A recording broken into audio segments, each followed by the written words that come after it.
Ladies and gentlemen, dear friends, good evening. Hello, Good everyone. evening from Prague and from Dubai. From Yes, very late at night in Lisa is Dubai. actually having a flight 5 hours from now, so it will be very short, night for her tonight. So if you can put in the comments that you can, Mika is in Finland. He He, knows. it's fine. If somebody from LinkedIn can, I can see it on my phone that we are live on LinkedIn. Perfect. Perfect. Okay, doke. So this is it. And Jan, I think tonight is going to be a very special night. It I is. think It I is. think we're going to have a lot of people who maybe haven't joined before or will watch this after because they want to know, what did Lisa and Jan mess up in their lives? Like big time, totally screw up, get it so wrong, embarrassing, horrifying. I want to know all the details. Yeah. Because guys, here is the background of the session tonight. Okay. Uh, there is a movement. It's in fact global movement. It's called Fuck Up Nights. Okay, and it's like mainly in the cities, but also in the companies. And you are allowed to talk only about your own mistakes, about your own fuck ups, right? Because we are learning mainly from our own mistakes. That's the biggest learning. Because if you make mistake, your brain is generating neuroadrenaline. It's like the peak of the neuroadrenaline saying this is really important for your life. You need to remember that, right? This is why we learn so much from our own mistakes. So we will talk about our fuck ups, and then obviously you are welcome to join, with your Please, own. Okay. please share with us, please, so we're not alone in this. So, Tell us Lisa, everything. you may start kind of before we will start with the list. Okay. Okay, you, I do you have a you list. may okay. You may kick it off because you talk also about growth mindset and psychological safety in the company, or in the overall, environment, organization, innovation culture. So you may want to touch a Exactly. couple of those points. I'll add something, and then we will talk about our own lists. Good, because Jan, you've got it head on. So first of all, one thing, if you're human, you're going to mess things up. Absolutely. I don't know why we don't accept that as like a fact. We all are trying to make everything perfect. Like, I can control this. I won't let bad things happen. No, inevitable. But two, if you're not messing up, if you don't have a list of things that you failed at, I can tell you right now, you're not trying hard enough to break past that comfort zone, right? And what do we know is the number one regret of people who are dying and they reach the end of their age and they go, oh, and the thing that they regret, the thing that they think that I most fucked up about my life is that I didn't try. I didn't go all in. I didn't live the life that was, meaningful for me. I just did what I thought I was supposed to do or what I thought would please other people. And I didn't live my life. And that's actually the number one, if I can say, a fuck up of all lives. So rather that we have small little fuck ups along the way, but we learn, we grow, we bounce forward, but we become more of ourselves. We test more of our potential. We get bigger into what's possible that we can do. It's well worth these small, embarrassing moments. And here's the thing. Jan, I love what you said, which is our brain wants to protect us. Our brain, our body, everything about us is survival mode. We are animals. We want to survive. So, what do? We're not going to be hunted in the jungle anymore. But the thing that makes us feel like we're going to die in modern life is stupidity. We feel embarrassed. We feel, oh my God, people are going to think I'm stupid. People are going to, what is my reputation going to be like? I'm not going to get the next promotion or have the next status. This is death for us in the modern world. And because this feels like death, we try so hard. I can't look stupid. I must look smart. I must look like the expert. I must look perfect. And that is exactly what causes us the anxiety we hold in our bodies and causes us from actually being able to reach our full potential. So that's the key message for me is like, are you going to mess up a ton? Yes. Is that normal? Yes. Should you be messing up a lot? Yes. With some caveats, but I will let Jan, I want you to also add some stuff in here. Please don't go out and try to do things like make mistakes all the time. Mistakes and fuck ups for me are 2 different things because a mistake is something you're repeating over and over. You don't seem to learn your lesson, right? No, fuck ups are you're on your way forward. At least for me, you're on your way forward. You have to grow. Sometimes we learn the easy way. I read it in a textbook. Now I know what to do. I asked a mentor and told me what to do. Now I know what to do. Sometimes we have to learn the hard way by trying it on our own. So don't make mistakes over and over because we're lazy or we don't know how to learn, but make a lot of fuck ups on your way to growing into all of your potential. And I totally agree, even though there is some caveat, right? Because if your brain is not trained, your brain is perfect device to survive, not necessarily to succeed. Okay. Yes. Because your brain works like, hey, whatever is happening around you, there is something which is called negative bias. Your amygdala, which is part of the brain, thanks to that part of the brain, we survive basically. And that amygdala is 5 to 10 times faster than the logical part of the brain. Okay. And because it is evolution wise, it's about survival. We are demonizing mistakes because we are afraid to fail. We have a fear of the failure, fear of the refusal.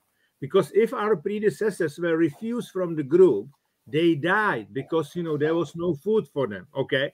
And that's kind of the subconsciously in our mind. That's why we are so afraid to make mistakes. Then obviously it's also about education. It's about our parents, because sometimes we are like, I don't want to disappoint my parents, stuff like that, right? And we know perfectly that we, even from the neuroscience, that we learn mostly from the new mistakes. We can call it fuck ups. I call it new mistakes. We should not repeat simply some stupid things. Right? And I remember my dear friend, who was also my great mentor, he's 4 years older than me. He was doing what I was doing in Europe. He was doing for emerging markets. Orlando Ayala. He was coming from Colombia. He was a great guy. He's still, he's living in the United States. He retired, but he's a fantastic guy. He always told me, he said, Jan, if you wanted to be fired from the company, you wanted to be fired not for something small nobody will even mention. You wanted to be fired from something big you really did. Okay. And that's, I'm not saying it's a right to be fired, but that's a right philosophy. You should not be afraid. But as Lisa rightly said, it's also about psychological safety and values of the company and culture in the company. Peter Drucker was saying that culture will eat strategy for the breakfast, basically. Yep. Right? Or for the lunch, I don't know. Anyway, but this is it, because you can have strategy. Hey, we will be the most innovative company and we will do great. If you are not encouraging innovative thinking, curiosity, right? Forget it, right? If the culture is different from the strategy, culture is bigger than the strategy, right? That's for sure. Interestingly enough, when we are really, kids, we know exactly that we are learning my mistake. Like if we learn to walk, imagine if you would like fail once and say, hey, I just crawl, that's enough for me. I don't want to disappoint my parents, to fail again, right? No, that child is trying again and again and again, and then that child is starting to walk. Okay. But then, unfortunately, what is happening? We are putting kids in the boxes. This is the only right answer. Okay, this is the only right answer, right? From that box, this is the only right answer. And teachers and the school is teaching you how to answer questions, not necessarily how to ask right questions. And every question is a bit, out of the comfort zone. If it's a new thing, you may try. Nobody will, kill you. And I'll mention, what I think was a great culture in Microsoft, which again, I think the father, the founder, Bill Gates, with Paul Allen, they basically created a culture that, to do new mistakes, it's fine. Bill Gates was saying two important things relative to the mistakes and fuck-ups. Number one, success is a very lousy teacher. You learn mainly from the failures and mistakes. This is it. That's number one. And on the safety net, on psychological safety, he was saying, if you don't know whether you should do it or not, just do it. You can always ask for forgiveness. And this is it. If you know that, you know, you will not be fired, you will just explain it, fine. And after like each and every bigger project, we used to have post-mortem session, post-mortem feedback, like, hey, this is what was going well, this was really bad, we need to improve, and this is maybe something new we may introduce in the future. And that's a very different, you know, thinking from, you know, other companies, right? Because everybody's talking about innovation, but unfortunately we are stuck because we are demonizing the mistakes. We are basically penalizing people if they are, you know, making their own mistakes, right? Yes. This is it. And Lisa said one very smart thing: you will not fuck up in your comfort zone. Forget it. You know, if you wanted to learn something new, you know, new mistakes, it's out of your comfort zone, because if you do something you did always, there is a high, you know, chance you do it well, and that's fine. That's fine. But we should, if we wanted to grow as individuals and as a companies, we need to attack comfort zone. You know, this is it. I look, even in the sport, I do a lot of things with athletes now. Yeah. And if you watch like 40 years ago when they were playing final of the world soccer championship, right? Even if you take a speed of those players, it's like 1.5 faster now than 4 years ago. No, really, and just saying with ice hockey or whatever, right? It's getting really faster, which means that, you know, we really move on, and it's the same in the business. So this is it. This is it. Now, so lady first, let's start with our list of the fuck up. Okay. Okay. So first of all, before I go through my list, okay, I'm going to encourage everybody to do the same exercise that Jan and I just did. Everybody goes ahead, they write a CV, you go on LinkedIn, you write all of your accomplishments. You're the greatest things I've ever done.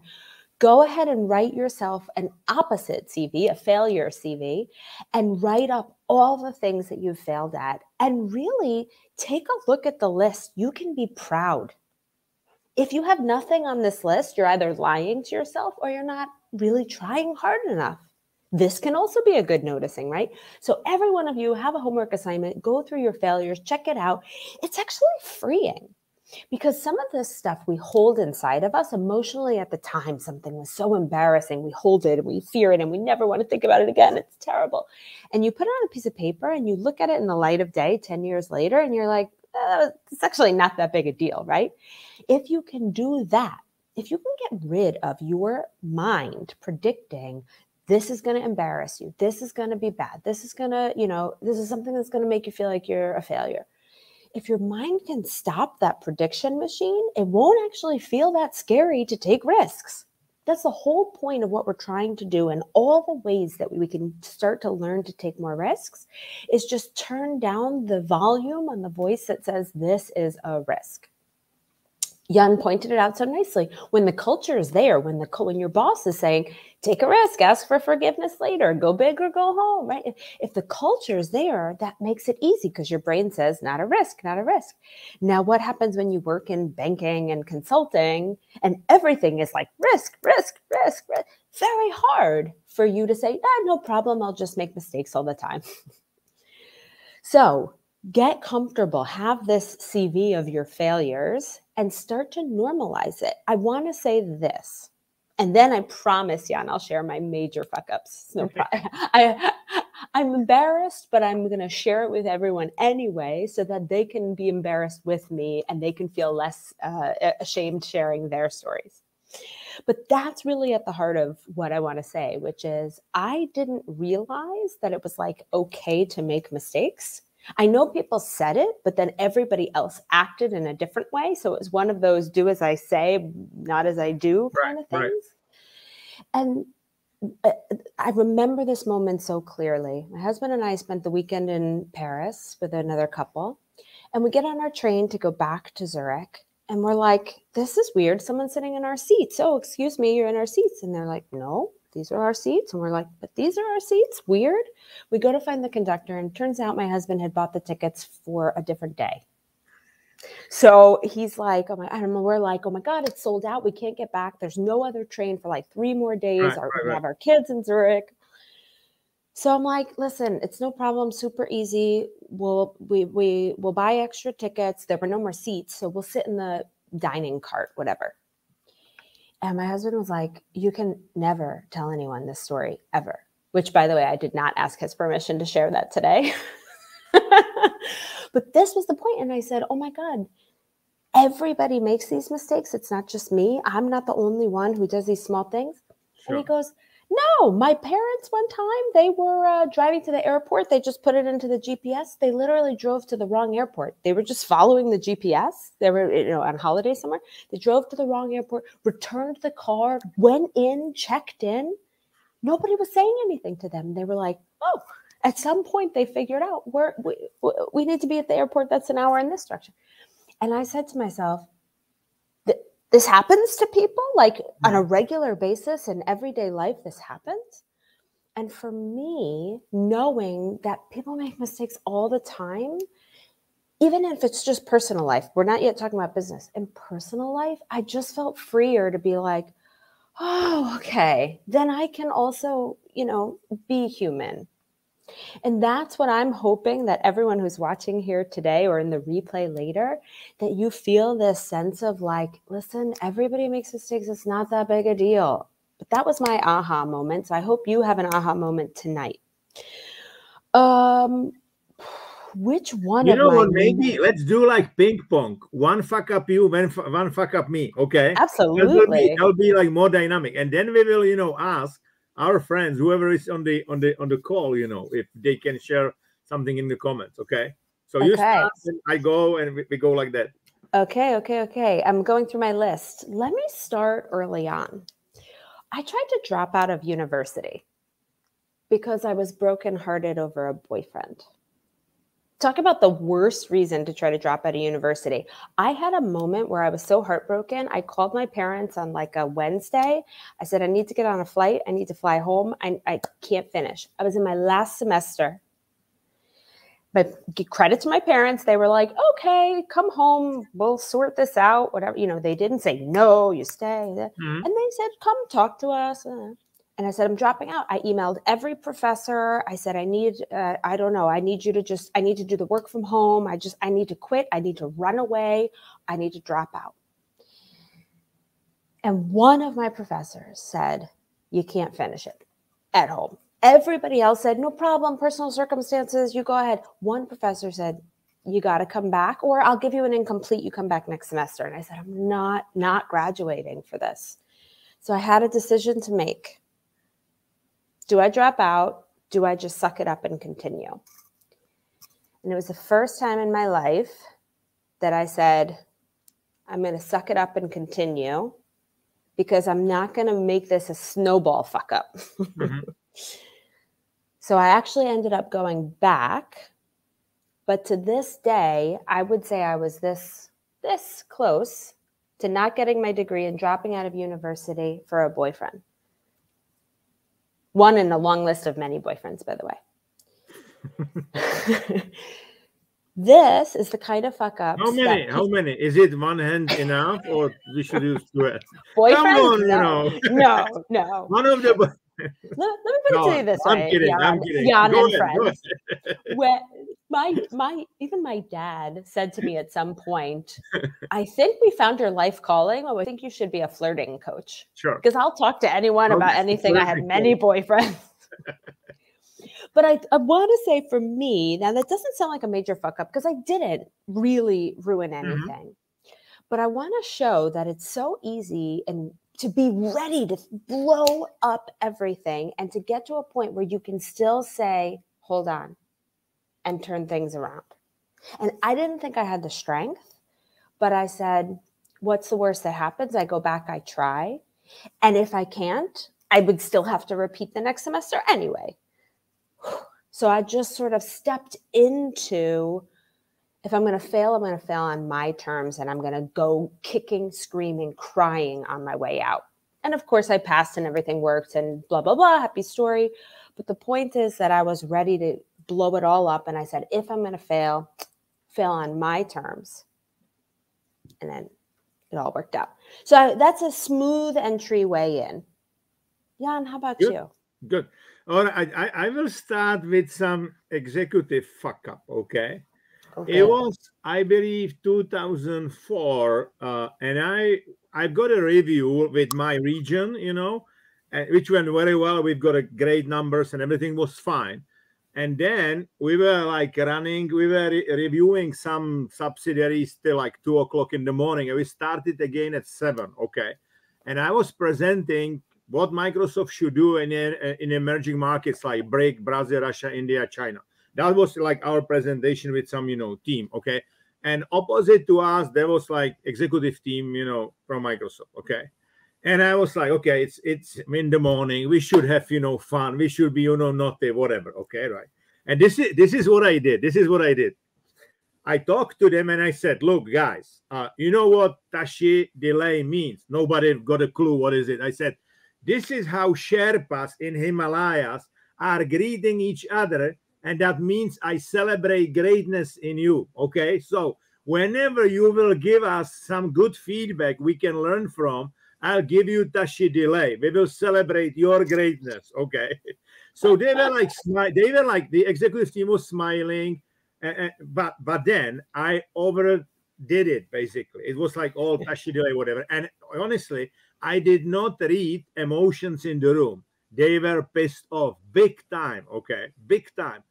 I mean, the presentation went okay. It was not the best presentation of mine, I must say. It was okay. Then, like after 2 days, I've got a call. And if my boss was like Jean-Philippe Courtois, was usually like writing SMS, whatever, when he was calling like to me directly, then it was something. And he said, look, I need to talk to you. Let's schedule 1 hour together because I need to give you corrective feedback because you like fuck up big time. You pissed off like whole, Microsoft executive team by your behavior. Okay. Then he talked to me and said, look, you are VP and you should not behave like 17 years old, hooligan. That's what you did basically. Right. So I basically said, I appreciate that. And the guy who was like running executive team at that time was Jeff Rakes, who after then became my, mentor, right? And Jeff was later on when he left Microsoft, he was for 6 years running Bill Gates Foundation. So he was very close to Bill, okay? And Jeff Rakes was visiting Hungary like week after that presentation. I talked to Jean-Philippe. I said, look, Jean-Philippe, what I will do, I'll fly to Hungary because it's my region anyway. And I'll talk on 101 with Jeff and apologize and put our, emotional account on the same level as before. So, right. So Jeff was in the good, mood. I said, Jeff, sorry, I behaved like really terrible, guy, whatever, right. It was really bad. I apologize for it. He hugged me and he said, Jan, this is absolutely fine. And then when I was leaving the room, I said, by the way, Jack, Tashi delay. And he was, fuck you. And it was like, since that time, we were like that, like really. He put his name on my book, on some references, whatever. But the learning from that was that I don't think I was, arrogant somehow, but I didn't read the room very well because people were tired, number one. And number two, it was like once it may be taken as a joke, but I was having a fun, but I was alone in the room. So that was easily in the other company you can be fired for such behavior, right? Easily, right? I mean, they take it, they say, okay, fine, whatever, right? But we've got a good results and so on. But it was not. I learned a lot by that. Yes. I think this is such, the reason I started with my story and now I hear your story, Jan, I think the whole point of what we're so afraid of is being embarrassed in front of other people. Sometimes it's that we mess up and we do a product launch and it goes it's a big failure, which I will share that as my next one, actually. So it's not such a personal thing. It can also be content wise. It can also be monetary wise, right? There's many different things. But I would say the thing that people are most scared of is actually this fear of embarrassing yourself in front of other people. So A few years back, actually, right before the pandemic, I decided I'm a coach. I only have so much time in the day. I really want to jump on this AI thing. And I really want to build an app that can do coaching, right? And the market's there. It's a huge growing market. Billions are ready. I said, I'm going to make an app. So I first ran this idea by a few people. They said, sounds great, So I said, I put it together a business plan and I apply for an incubator. Denied. Okay. But got some good feedback. Great growth mindset. Let me learn. Made an MVP of what this app could be like. Made it super simple. So here's what I did. I changed my WhatsApp. I changed the picture. I changed my name on WhatsApp. And I had a few people test the service, but the service was really me. So I could see what questions they would have, what time of day, when they were asking, what did they need. And I realized I had this amazing product because it could do it all, right? If you needed, again, it would be like a coach in your pocket. If you needed help with communications, giving difficult feedback, if you were feeling confused, if you wanted a pep talk, whatever, everything. So with this MVP, and these are people who loved the idea, were ready to start, they never messaged me. So at some point I checked in, hey, what's going on? I don't know when to talk to you. I don't know when this thing is. And I hadn't even realized, like, people have no idea what to do with a coach. People have no idea when to use a coach. People aren't in the habit of doing all this stuff. That's why I didn't get accepted into the accelerator. And that's why this product will fail. It would if I had launched that, if I had spent $100,000 on building an AI prototype, big fail. But again, I did an MVP that cost me nothing, figured it out. And I said, okay, talk to the AI programmers, all this stuff, got it to the point. And then I said, you know what? I don't want to spend the next 5 years on this. You have to really commit if you're going to launch something, right? I said, you know what? I'm good. But that knowing that most entrepreneurs, because we coach entrepreneurs, most entrepreneurs don't go the really simple route that I did. They'll invest $100,000 and build an MVP with a prototype with AI in the background. And then they'll realize, oh my God, I don't have a fucking clue what I'm doing. So what I would say there is always when people say minimum viable product, minimum viable product, be ready to pivot. Because I had my product so wrong. I would have done it completely differently had I continued. I leave that there. I don't want to beat a dead horse. Edward wrote something. It's an interesting comment from our friend from Edward Barza. A mistake is often just a lack of information. Absolutely agree. But the nice thing is that after a mistake, you often have missing information. This is it. This is piece of the learning, because you will figure out what was missing, right? And you will get after that information. Absolutely true. So I will do another one, which was not like, one, but there were a couple of fuck ups like that. Okay. When I was like 30, 31, 32, maybe up to the 33 years old, here is how my brain worked. I thought, because I've got like technical education, I'm software engineer by profession, no psychology, whatever. Everything what I did, I learned afterwards or at some, courses and so on, right? So I thought that everybody thinks in the same way, that people think in the same way. Really, this is it. And now this is obviously absolutely wrong, because we are not, unless we will like duplicate people like the sheep, right? We've got different genes, we have different genes, which means that we have like different talents. We are using those talents differently, and we see the world differently. Okay. Your kind of the perception of what's going on, it's about what's going on with you, what's going on with the others, and what's going on in the world, right? And everybody got a different, view a little bit, right? And the thing is, I think I'm fast thinker. I'm not saying that I think always in the right way. No, not at all, right? But I think fast. And I gave my team like, hey, boom, boom, boom, this is it. And I said, this is it, right? Let's start, okay? Because I'm like activated. And because very often your team is afraid to ask you question, because that they would feel, hey, I would feel, bad or stupid. I would look like stupid guy if I ask some question, whatever. So I thought, hey, it's fine, and they will do it. and nothing happened. And it was a couple of, projects. Okay.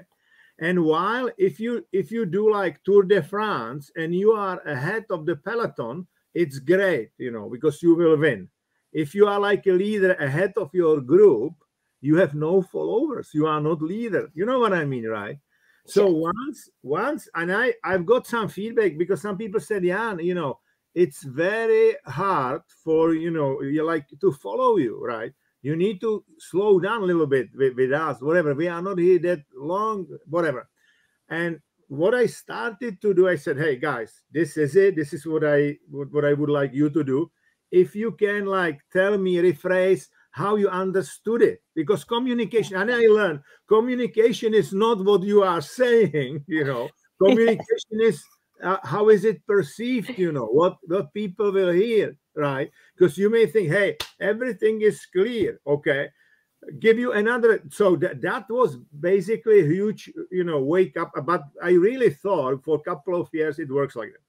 I used to have not the main HR, but I was like HR, assistant, and she was responsible for the slides preparation for Steve Ballmer. And Steve Ballmer is like mathematician, right? He's like, he owns now Clippers, the one of the basketball teams. He left because he was a CEO, and he was like, for each and every, he would, figure out even small discrepancies in your numbers. He would immediately spot it and figure it out. Okay. And Francesca was name of that, lady. And she was a very nice person, but she was, Italian, and she was not necessarily on the math, doing very well with the math. I said, Francesca, make sure you check all of those slides and everything, right? Then I was presenting to Baume. He said, like, Jan, you have like four people, but it should be 5, You very rarely do such, mistake on those sides. He was fine. He was like smiling. Okay. I flew back and I came to Francesca. I said, Francesca, it was clear that there should be, that number, not number you put there. And Francesca said, Jan, 4 or 5, it's not big difference.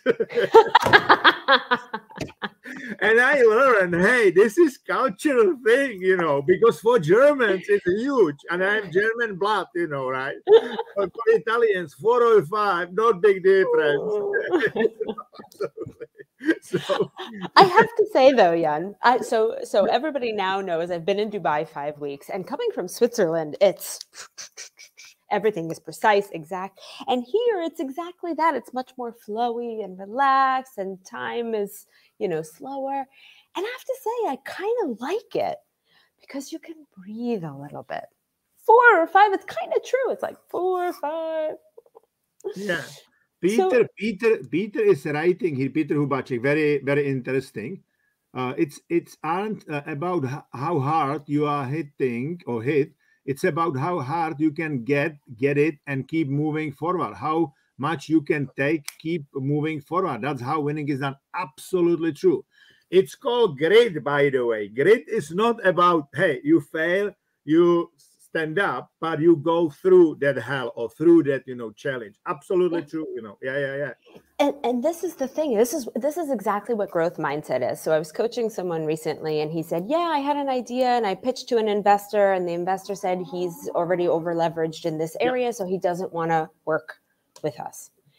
And so the guy said, yeah, now I'm out of people to pitch to. And I was like, hold on, what? Like, what did you just learn? And he's like, I don't know, that he didn't want to invest. I'm like, no, you learned people who are already in your industry aren't going to want to invest in you.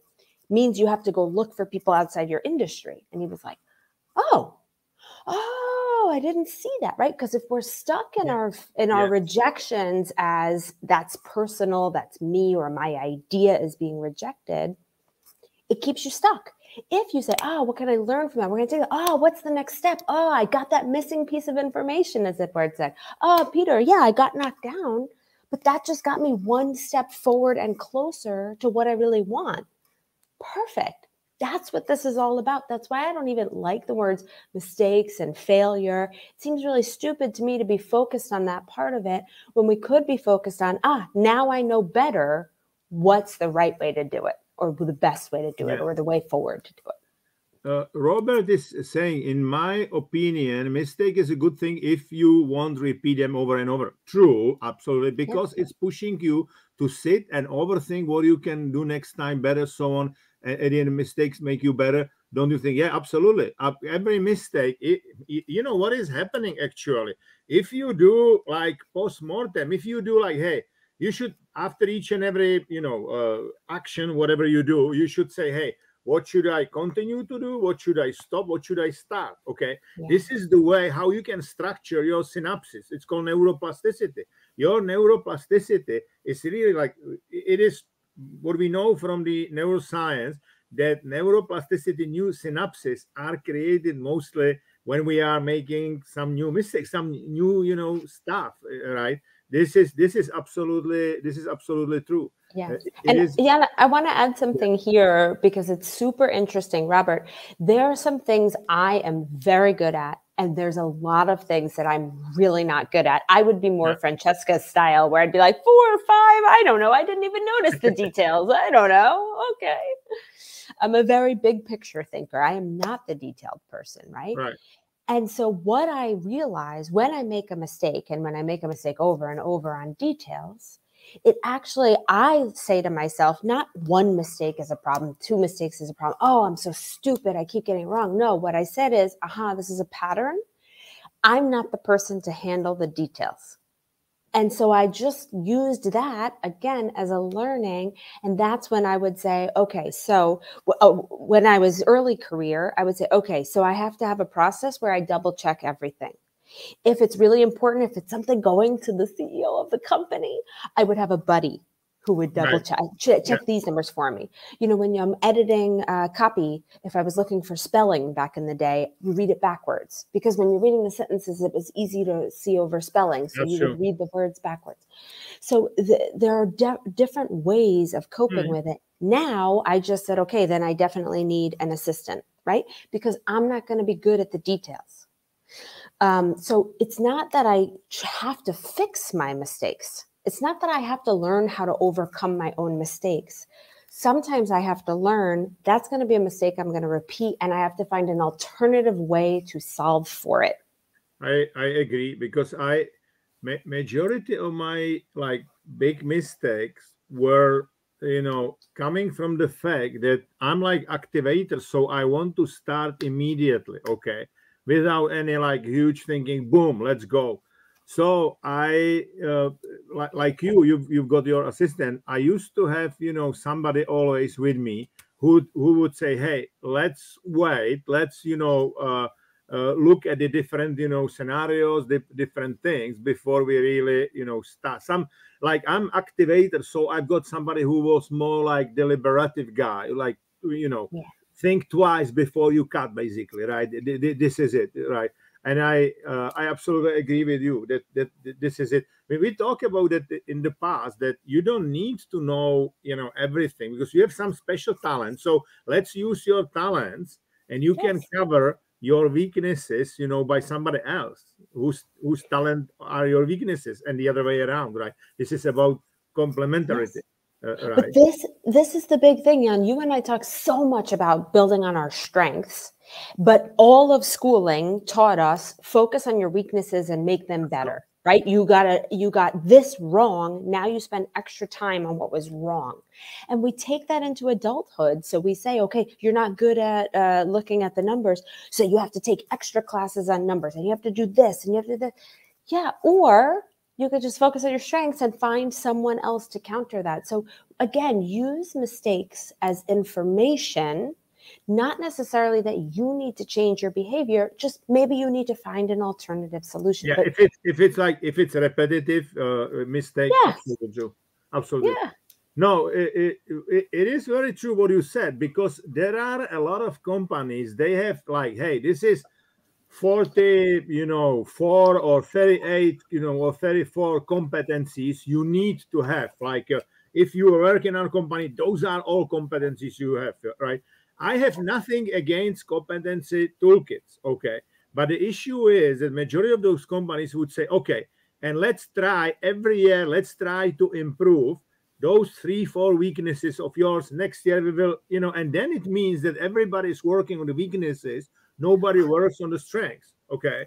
And that's why there is only 16%, according to Gallup engagement survey, which they do every 3 years. There is only 16% of the people who are like actively engaged, who are people, they really enjoy what they do. They are self-actualized. If you take Maslow's pyramid, they are self-actualized. And it's too little, because everybody concentrates on the mistakes. Imagine it that they will start to say, okay, let's concentrate on your strengths. And if you have some weaknesses, we will put you together with somebody whose, talents or strengths can cover your weaknesses, and the other way around. There's a complementarity in the team, right? And typical thing is like, hey, if there's a strategy guy with kind of the helicopter view, let's make sure there is somebody in his team or her team with more analytical, view. And it is very advantageous to compare those, views, right? Yes. So, Jan, I have so many other failures I'd love to share. And Let's go. I want to invite everyone. I'll start going faster, but I also want to invite everyone. If you want to share something that you've done, please put it in. We'd love to make this a whole community. By the way, Peter put there a speech from Rocky Balboa on the YouTube. Guys, it is a really good one. We use it even in Microsoft. Absolutely. Yeah. I've been up the rocky steps in Philly. Okay, so early career, I remember a time my boss was moving on. Is it again with the boyfriends? No. Listen, that's a whole nother session. But I've been happily married 10 years. Happily married 10 years. Next time. That's like an over drinks conversation. Okay, perfect. So I was my boss left, and I was like, oh, perfect. I've been in the role. I'm young. I've been in the role for like a year underneath her, but I'm ready. I'm clearly going to be promoted, right?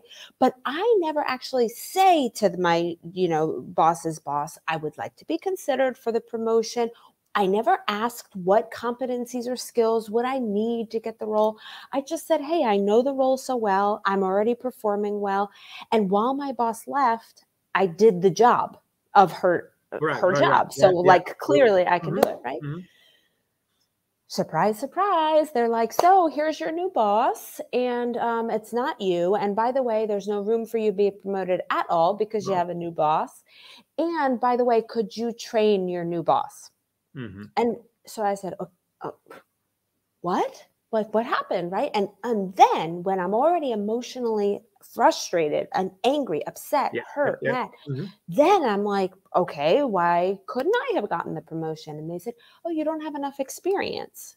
I said, but the person coming in has no experience, and I'm training her on the job. So how does that work?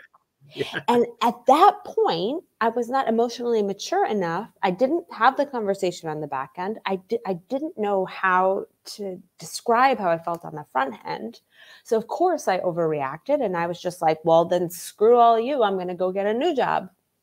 So I applied internally, got a new job, and I was like, bye, good luck. I don't know who's going to train this new woman, but it is me. By the way, ending relationships in spite, never a good idea. And I took this new role, and they had to fight for me. I mean, they really, again, they were like, yeah, she doesn't have enough experience, all this stuff. They really went to bat, big deal. They pulled me in. They were like, we believe in you. And I was really, really average in that job. Mm. I wasn't the worst. I wasn't terrible. But not excellent. Right. I was usually a very high performer. They went to bat exactly because they said, she can learn this. She's going to be a high performer. We got this. And I guess I was so mad still about that old situation and still couldn't quite solve, and the company and everything. Right. And I was like, damn, I kind of suck at this role. And no matter how much I would try to be better, there was not enough energy. Yeah, I wasn't right. And then that made me even worse, obviously, because you're worrying about the worrying, and people are talking about you not being that good at the worrying. And so I moved to Switzerland. It was a good reason to leave the job, but it was literally the only job I've ever had where even if I wanted to be good and I worked hard to be good, I just was never going to be that good in that role. Right. That's a hard feeling to have. But, you know, the Peter principle, you get promoted to the place where you then suck. And I wasn't that far up. I was like a manager. I mean, like, you know, it wasn't like, oh, I'm a VP, and so that makes sense. I was at a manager level, and I was like, I suck. I'm really bad at this marketing job. Not bad, but I'm not at my best.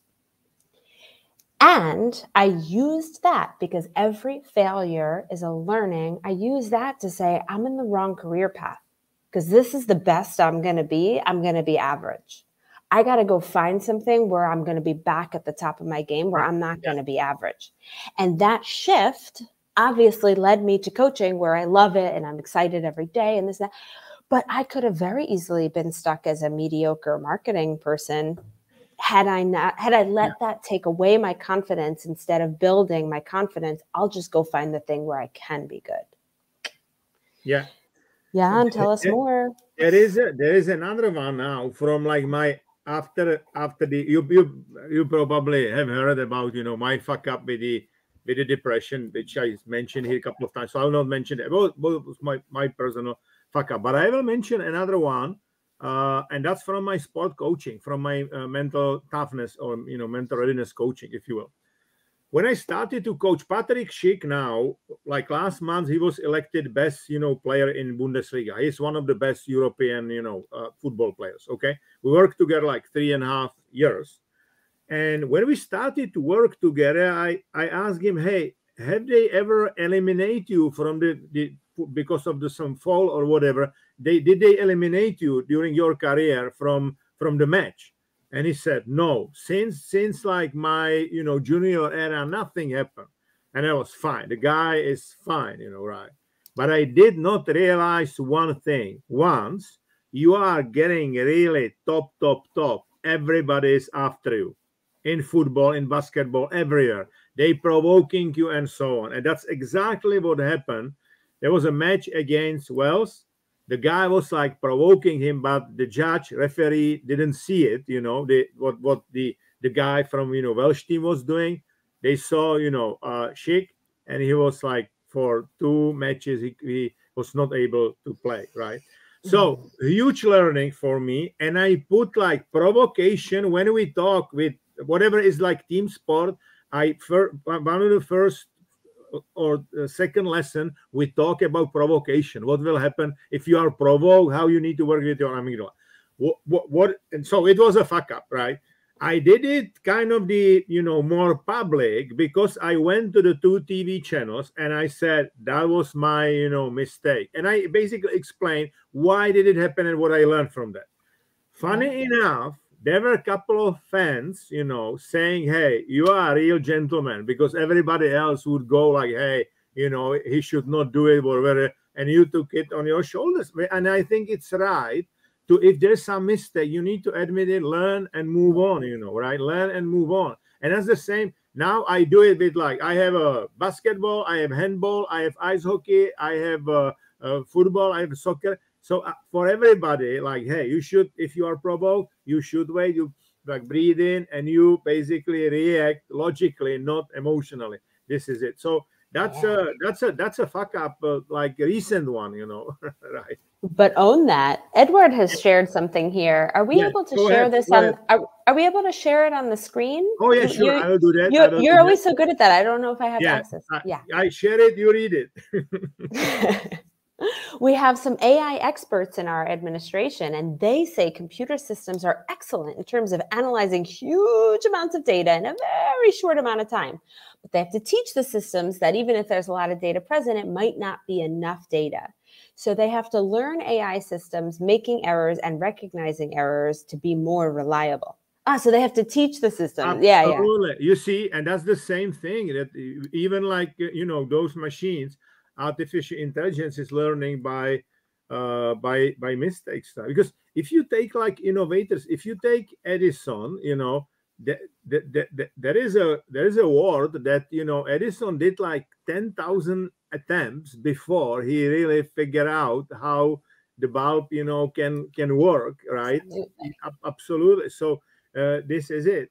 This is really the thing which we need to change. And there are definitely, I see, like, software industry and the overall, IT, they are more open for the mistakes, because the thing, there is so much. You mentioned, venture capital and investment funds and so on. There's so much money, guys, going to those, companies. They don't know how to work. They know very well how to work with technology. They don't know how to work with the people, and they do so many mistakes, and it's a very costly. Imagine that only one of the 10, the startups will make it, basically, right? That's the average, right? One of the 10. But if it's very successful and then it goes to IPO, then it's really, big. It's still good business, but you need to have a good feeling, good smell. Hey, it is good group, yes. Right? But that's the thing. I mean, we could have a whole nother night on VCs, but we look for the team and we look for people who are curious and open, ready to take on feedback, learn, pivot, grow fast. Not people who are defensive, not people who need to be the expert only, who can't take it. So I do want to keep continuing, because I love hearing your stories, Jan. I'm getting to know all these different sides. I'm now doing like 8, kind of after every lesson is like 4 hours for Charles University, which is like in the Central Europe, the oldest university. It was, basically founded in 1348. So it's a very old university, very, famous one. And today we talk about, like, there was a question when I was doing interviewing people, what kind of strategies I was using. And there was one bucket of the questions around fuck ups. What kind of the mistakes you did, what kind of tough situations you overcame, what did you do, what did you learn, and so on. And if somebody was telling me I didn't do any fuck up, that's not I worked too hard. Not good material for Microsoft, for sure, right? No. Well, I love this story, Jan, because this is my next fuck up about hiring people. Okay. So maybe I can share that. Yeah, no, absolutely. You said you were talking. Everybody did it. Everybody. I did also some mistakes, Yeah, but I'm still doing it. I haven't quite learned my lesson yet. So here's the thing. Yeah. As I have my own company, I get to hire everybody, right? And I've done many interviews, and to hire people, I've had freelancers come in who are coming to do coaching or training or facilitation. I've had admins, marketing folks, etc. And my poor husband, I come home every day and I'm like, how did they get this wrong? How is this not anything what I want? Copywriters, freelancers on this and that. And it's like, it's never good. And I say, I don't understand. I get personal recommendations. I look at their content. They're talented, but then I hire them and they're no longer talented. Yeah. Mm-hmm. Is it them? And over time, I was like, well, this person and this person, I think the common denominator is me. That's true. And this is what I've realized. Again, my patterns. I think too fast. I don't think through all the details. I can't give step-by-step exact directions. I want to give a vague sense of something and then let them run with it, right? Yeah. This is hard for people to do. They interpret it one way or they interpret it another way, or I think too fast, or I'm like, yeah, you figure out. Okay, you make the decisions. I don't know. That sounds good. I don't know. Check this thing out over here, right? And so I started to realize, obviously, it's me that's messing up the hirings. It can't be that 7 people I've hired, it's not working, right? Sure. But I'm in the middle of this fuck up because I still don't know, because of my personality and my tendencies, how to find the right people who can find my half thought through nuggets of, some idea in the air and bring it to life. So if anybody has any tips, by the way, I'm open. Yeah, there is a tip, definitely. We call it in Czech that people sometimes they have a pink glasses, like they see the world. Everything is absolutely nice. All people are nice. All people are great. Pink, we call it pink glasses, right? Yes. I'm the guy with the pink glasses. So we have another guy. It's called Thomas, who does not believe. Okay, I don't. Maybe in English there is also something like that. So you need to have somebody else with more like logical, and analytical view, and that person should definitely interview them as well. That's what I Yes. started to do. I did also a couple of fuck ups with wrong hiring because of the hello effect. I was like, hey, that's a great person, And I stopped to interview the person, and I started to think, hey, this is what he or she should do, and strategize immediately because I'm activate. You know what I mean, right? I'm activated. Yeah. Then I said, stop. This is not going to work. I interviewed the person. I'll not give anybody my feedback. So everybody else, it was sometimes like Jean-Philippe Courtois, who was my boss, was another who was interviewing them. Even some, peers, and even in some cases, because of the chemistry, I try to figure out if there's a good chemistry. Even people who can potentially report to that person, okay, and then you get like feedback. It's obviously a bigger organization, but if you will have at least somebody in your team with like more analytical thinking than you, it can help a lot, so you will have like complementary view, and it can save you a lot of time and a lot of money also.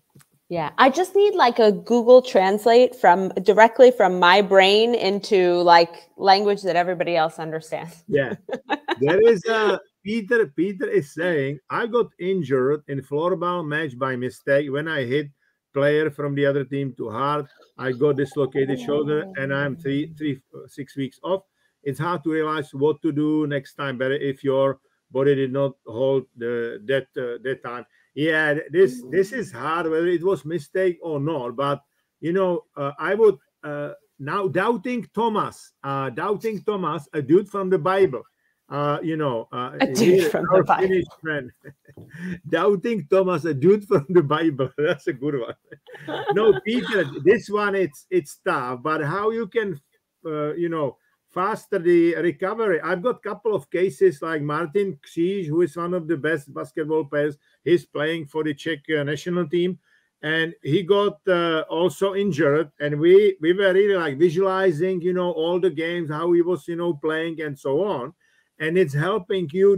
This visualization is helping you basically to recover faster, right? Because it generates those, right, like endorphin, dopamine, and so on, and it can make sure that you are ready faster. So it's called doubting Thomas. Have you ever heard it? Yes. Okay, so it's nevěřící Thomas. Yeah. Thomas who doesn't believe. Yeah, absolutely. Any last ones you want to share, Jan? I think it's your turn, although I have a whole list. I would share another one. Right? Which I corrected afterwards, but again, it was a mistake. I am in MBTI, which is like, there is a strengths finder, which is psychometric test. MBTI, it's basically about your personality, whether you are extrovert, introvert, how you Myers-Briggs, maybe other people. I am Myers-Briggs. Yeah. I am ENTJ, which means extrovert, who decides on intuition, is a thinker, and he's a judger. Judger means like, hey, it's really running by time, right? Perceiver, you perceive the time is, like my wife is perceiver. If we want to move on at 3, I'm always telling her, be ready at 2 o'clock, okay? Which is like 1 hour plus. It's like the TV. You have also some TV channels 1 hour plus. This is it, This is it, right? So she is definitely perceiver, and I'm judger, right? Anyway. So those people, usually ENTJs, they are good speakers, they are good with the strategy, they are good managers, whatever. There are 2 caveats, they have. Number 1, they hire the same people, always, the same people like them. They like to hire the same people. And number 2, they think they are always right. And I must confess that I did a couple of fuck ups because of those 2 things, right? And, obviously you learn as you go. But then, and again, if I would read it, I was always like looking, what is great with ENTJ? And I was, okay, this is, fine. But I never really was thinking about, hey, I need to be careful, right? They're hiring the same people and they think they are always about, I'm not like that. But when I started to analyze my fuck ups, that was it, right? And then obviously, like, more feedback you're getting from the people who really understand what they are talking about, right? It should not be like, because there are people who are giving you like non-constructive feedback. They just blame you. They don't blame the explorer. Right? So, but feedback can really move you. Feedback is the breakfast for the champions, right? Feedback is really, moving you, and it is art of giving feedback also, right? Because you don't want to disappoint the other person or demotivate or whatever. So it's like you need to, whatever is happening, you need to praise the person first and say, this was going really very well. Then you can give corrective feedback, but you need to criticize the process, criticize the action, not the person.